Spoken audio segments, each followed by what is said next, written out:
Hey, what's going on everyone? In this video, we're going to be looking at the HIFI P1 Max. Comes with a bunch of ear tips. This bag that comes with the cable. This carrying pouch. So before we talk about the sound quality, I just want to mention I buy all of my IEMs. No one sends me anything. So I think that's interesting because I have some level of independence where I'm not influenced by anyone. So yeah, let's talk about the build cable and fit. So the build quality is very good. It's light. The IEM pieces are lighter than the cable itself, I feel like. So good build quality. Cable is solid. The cable seems like it could be like 20 or 30 bucks by itself. That's really good.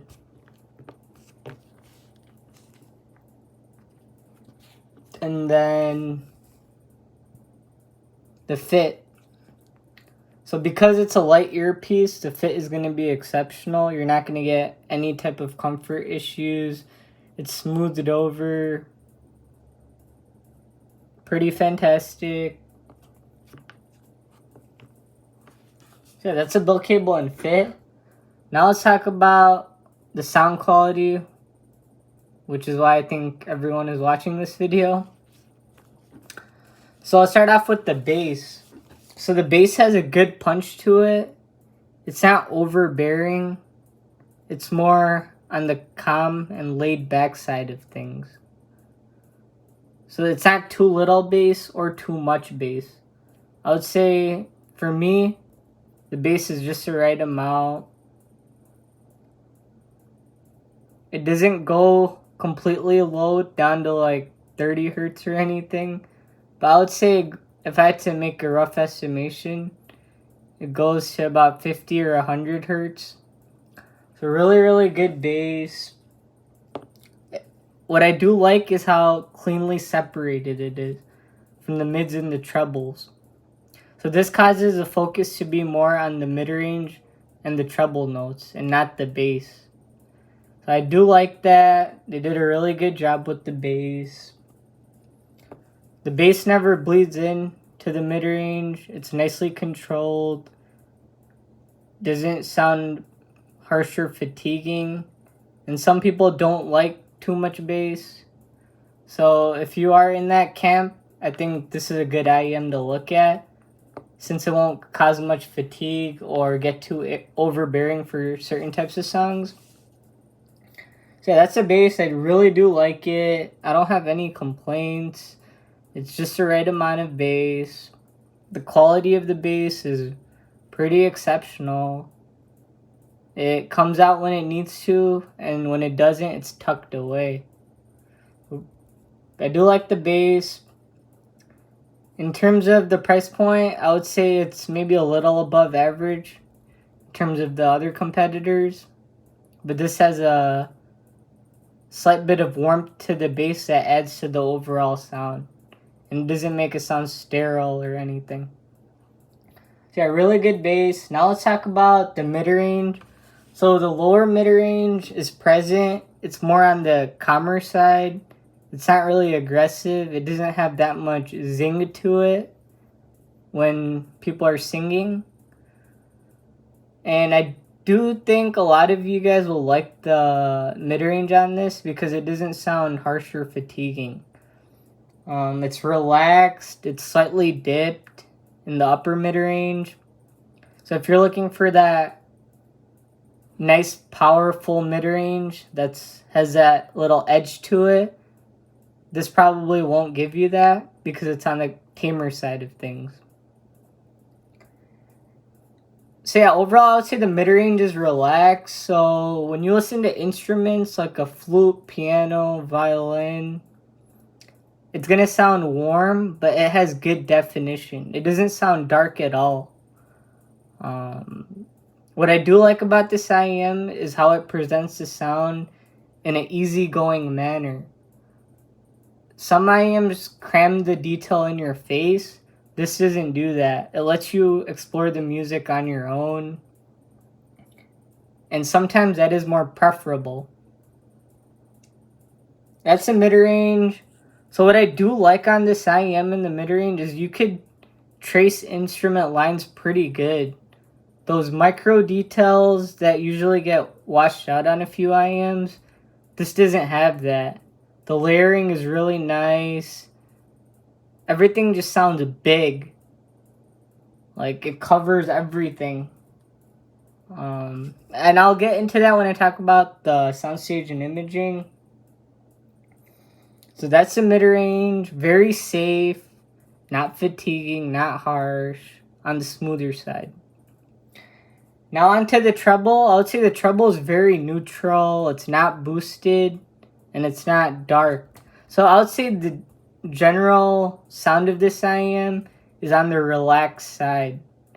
The bass is relaxed, the mid-range is relaxed, and the treble is neutral. This is a very relaxed IEM, calm and composed.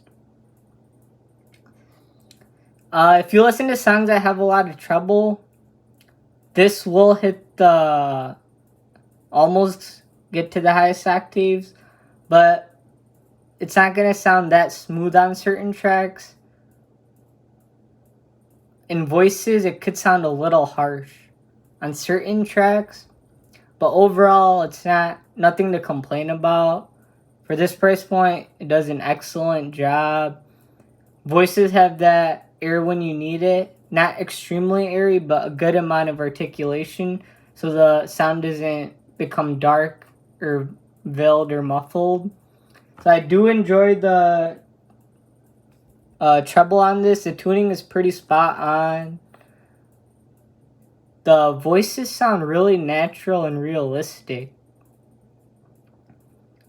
It does have an airier vocal, so you do pick up that air really well in the voices. Yeah, those are the highs. Now, where this IEM shocked me the most is with the Soundstage and Imaging. Because if you guys could go watch my review on the 7Hz Timeless, I said it lacked depth to the sound. This IEM doesn't have that issue. The depth is actually insane because it's wide and it's tall. So you get an immaculate sense of depth. Everything is just separated really, really well in terms of the soundstage. It's more like the IEM isn't forcing the details on you. It lets you explore where everything is.